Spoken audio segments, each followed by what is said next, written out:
the idea of persistence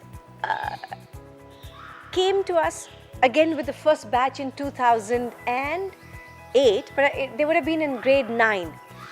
And they had already experienced in Key Stage 2 engaging with different causes, like they had by then engaged with this wonderful organization called Umang, who worked with the hearing impaired. They had engaged with Akshay Patra to raise funds and food for the hungry.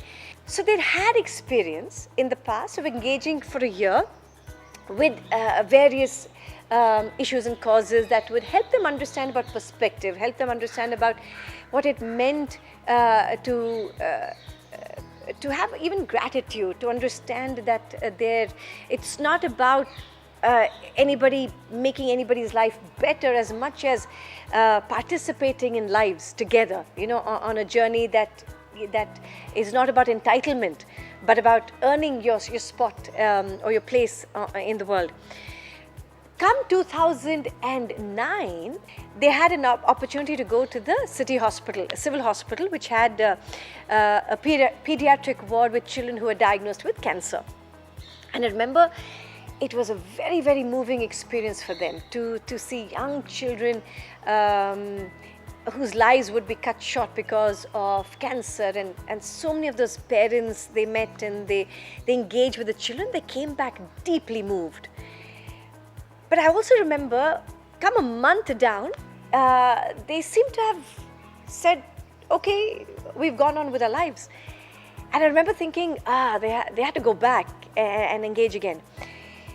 And I found that every time that they had to go back and engage, it took a little bit of effort to convince them. Now they're adolescents, okay?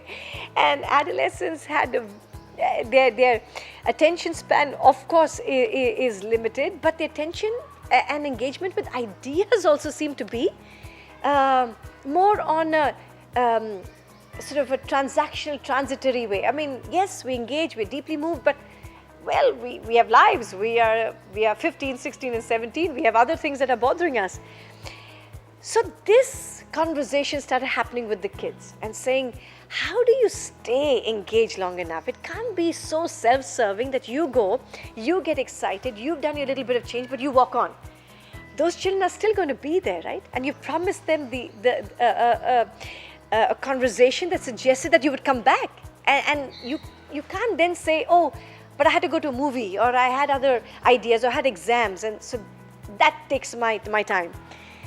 So it took us literally a year of working with this young adolescent mind and these young children to say, what will it take for you to recognize that change takes time?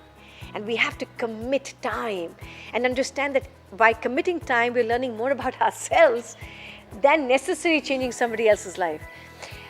So I think they finally understood the importance of persisting.